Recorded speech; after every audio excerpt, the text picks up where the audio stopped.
તો પોરબંદર જિલ્લાના ઘેડ પંથકના કાસંબડા તથા ભોગસર સહિતના 2-4 ગામોમાં આજે વાતાવરણમાં પલટો જોવા મળ્યો।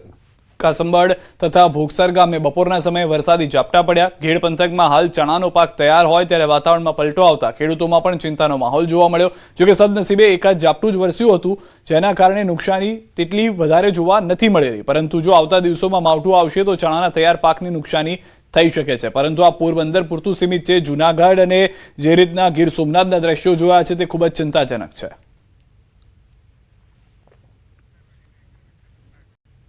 અને સમાચાર પર નજર કરીએ। અમદાવાદમાં 2 કરોડથી વધુ નકલી નોટોનો મામલો। કોર્ટે 7 આરોપીઓના 30 માર્ચ સુધીના રિમાન્ડ મંજૂર કર્યા છે। આરોપી પ્રદીપ જોટાંગિયા સહિત 6 આરોપીઓને મેટ્રો કોર્ટ સમક્ષ રજૂ કરાયા હતા। ક્રાઇમ બ્રાન્ચે આરોપીઓના 14 દિવસના રિમાન્ડની માંગ કરી હતી। તો અમદાવાદ ક્રાઇમ બ્રાન્ચે ઝડપેલી નકલી નોટ મામલે ખુલાસો। આરબીઆઈની તપાસમાં નોટો હાઈ સિક્યુરિટી હોવાનું સામે આવ્યું। નકલી નોટો તપાસ માટે નાગપુર પ્રિન્ટિંગ પ્રેસમાં મોકલાશે। અગાઉની નકલી નોટો કરિયાણાની દુકાન અને પેટ્રોલ પંપ પર વટાવી હોવાનો ખુલાસો। નકલી નોટો બનાવવા માટે 4 આરોપીઓ 17 લાખનું રોકાણ કર્યું હતું। અશોક માવાણી, રમેશ બલર, દિવ્યેશ રાણા અને ભરત કાકડિયાએ રોકાણ કર્યું હોવાની જાણકારી મળી રહી છે। તો 17 લાખ રૂપિયાનું આ રોકાણ કરી નકલી નોટો બનાવવાનો આખું જે કારસો હતો તે ઘડવામાં આવ્યો હતો। હાઈ સિક્યુરિટી નોટ બનાવવા માટેની જે તૈયારીઓ હતી તે પ્રમાણેની જ કરવામાં આવી હતી, જેથી તેને આરબીઆઈ પણ ખુદ ચકાસણી માટે ઉપયોગમાં લેશે। 7 આરોપીઓના 30 માર્ચ સુધીના રિમાન્ડ જે છે તે હાલમાં મંજૂર કરી દેવામાં આવ્યા છે, જેમાં મુખ્ય આરોપી પ્રદીપ જોગાંટિયા છે કે જે સામેલ હોવાની જાણકારી છે। ચીનથી નોટો બનાવવાનો જે આખો સપ્લાય હતો તેવી પણ જાણકારી મળી રહી છે। ભરૂચમાં સુરતના લાભાર્થીઓને આયુષ્માન કાર્ડ અંકલેશ્વરમાં કચરામાંથી મળ્યા છે। અંસાર માર્કેટ પાસે રેલવે ટ્રેક પરથી હજારો આયુષ્માન કાર્ડ મળી આવ્યા છે। બિનવારસી હાલતમાં સુરતના લાભાર્થીઓના નામના કાર્ડ કચરામાં ફેંકી દેવાતા આરોગ્ય વિભાગમાં દોડધામ મચી ગઈ છે। કાર્ડ લાભાર્થીઓ સુધી પહોંચાડવાને બદલે અંકલેશ્વર સુધી પહોંચતા ઉઠ્યા છે સવાલો। તાલુકા હેલ્થ ઓફિસર અને મામલતદાર દ્વારા સ્થળ પર તપાસ કરી તમામ કાર્ડ જપ્ત કર્યા। સરકારની મહત્વની યોજનાના કાર્ડનો આ રીતે નિકાલ થતા તંત્ર દ્વારા તપાસના આદેશ આપવામાં આવ્યા છે।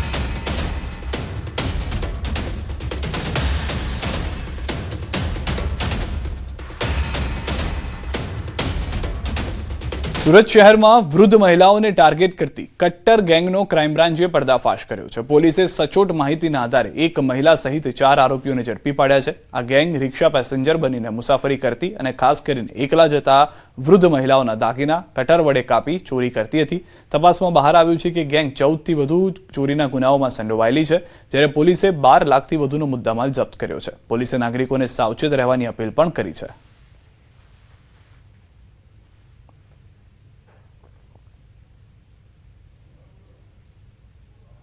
અને હાલ કઠોર વિસ્તારમાં રહેતા 4 લોકો આજે અહીંયા સુરતમાં કરવામાં આવવાના, જહાંગીરપુરા વિસ્તારમાં આવવાના છે રિક્ષા લઈને ચોરી કરવા માટે। આ બાતની આધારે એમને પકડી પાડ્યા અને જેને પકડી પાડવામાં આવ્યા તેમાં 4 ઇસમો મળ્યા। કાશીરામ સોલંકી, શંકર સોલંકી, ગૌરીબેન સોલંકી અને અરવિંદ ધડુ। આ જેમાં કાશીરામ, શંકર અને ગૌરીબેન ત્રણેય સંબંધિત થાય છે। શંકર સુરત વિસ્તારના કઠોર વિસ્તારમાં જે ખેતીની જમીનમાં ભાગિયા તરીકે કામ કરે। મહીસાગર જિલ્લાના નવા બનેલા કોઠંબા તાલુકામાં આવનાર તાલુકા અને જિલ્લા પંચાયતની ચૂંટણીને લઈને વિવાદ ઉગ્ર બન્યો છે। કોઠંબા ગ્રામ પંચાયતના વોર્ડ નંબર 4 ને 5 કિલોમીટર દૂર આવેલા કૌચિયા ગ્રામ પંચાયત વિસ્તારમાં જોડતા ગામ લોકોમાં ભારે રોષ ફેલાયો છે। અનેક રજૂઆતો છતાં તંત્ર દ્વારા કોઈ કાર્યવાહી ન થતા ગ્રામજનોએ ચૂંટણી બહિષ્કારની ચીમકી આપી છે। ગામમાં ઢોલ નગારા સાથે વિરોધ પ્રદર્શન કરી નેતાઓને પ્રચાર માટે ગામમાં ન આવવા ચેતવણી આપવામાં આવી છે।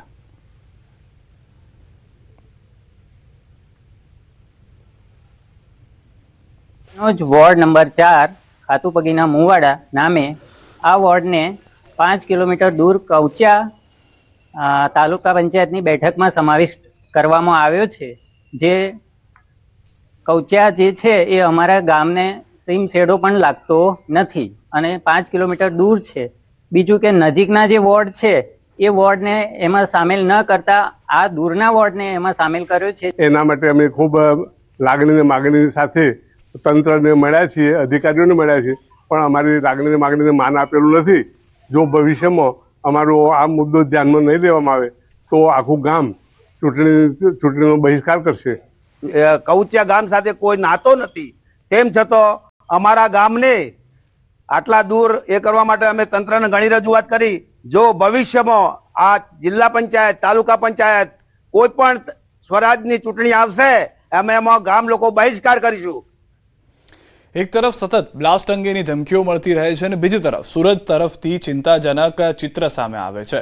તમને જાણીને નવાઈ લાગશે કે સુરતમાં બોમ્બ શોધવા માટે ફક્ત એક જ સ્નીફર ડોગ છે. 80 લાખની વસ્તી ધરાવતા સુરતનો ભાર ગેલોપ નામના ડોગ પર છે. શાળાઓ અને સરકારી કચેરીઓને સતત બોમ્બ ધમકીઓ મળી રહી છે. ત્યારે આવી સ્થિતિમાં ગેલોપ પર આખા શહેરની એક્સપ્લોઝિવ શોધવાની જવાબદારી છે. નિયમ મુજબ 12 ડોગ્સ જોઈએ છે. ત્યાં માત્ર 4 જ કાર્યરત છે. 38 પોલીસ સ્ટેશન સામે ડોગ્સની સંખ્યા અત્યંત ઓછી જોવા મળી છે. ટ્રેકર ડોગ પ્રિન્સી એકલી ચોરીના કેસોમાં દોડે છે તો નાર્કોટિક્સ કેસોમાં ડ્રેક એકલો જ લડે છે. ત્યારે કહેવાતા મેગા સિટીમાં સુરક્ષા તંત્રની હકીકત બહાર આવી.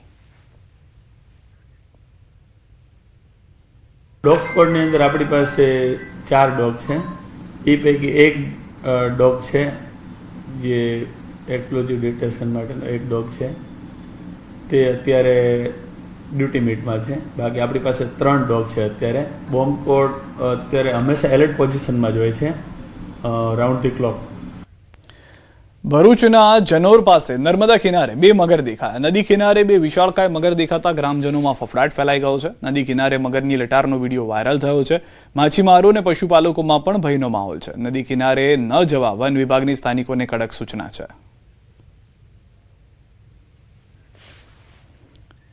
સોમનાથના ધારાસભ્યએ જાતે એસટી બસ ચલાવી મુસાફરોને સોમનાથ દર્શન કરાવ્યા. સોમનાથ, ઓખા, દ્વારકા એસટી બસના ઉદ્ઘાટન સમયે પોતે એસટી બસ ચલાવી. વિમલ ચુડાસમા એસટી બસ ચલાવી મુસાફરોને સોમનાથ લઈ જઈ દર્શન કરાવ્યા. ધારાસભ્ય જાતે એસટી બસ ચલાવતા લોકો આશ્ચર્યચકિત થઈ ગયા હતા. મહત્વનું છે કે આ સોમનાથથી ઓખા બસની લાંબા સમયથી લોકોની માંગ હતી, જે પૂર્ણ થતા સોમનાથના ધારાસભ્ય વિમલ ચુડાસમાએ જાતે એસટી બસ ચલાવી ઉદ્ઘાટન કર્યું.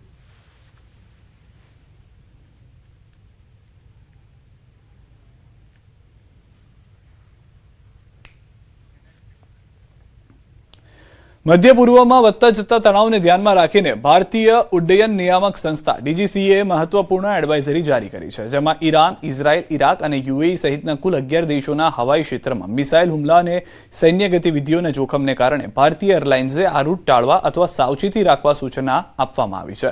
ખાસ કરીને સાઉદી અરેબિયા અને ઓમાનના કેટલાક ભાગોમાં 32,000 ફૂટથી નીચે ઉડાન ન ભરવા જણાવાયું છે.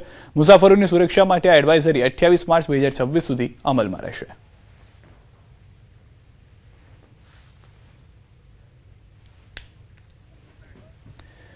સમાચારોમાં અત્યારે બસ આટલું જ. આપ જોતા રહો ન્યૂઝ 18 ગુજરાતી.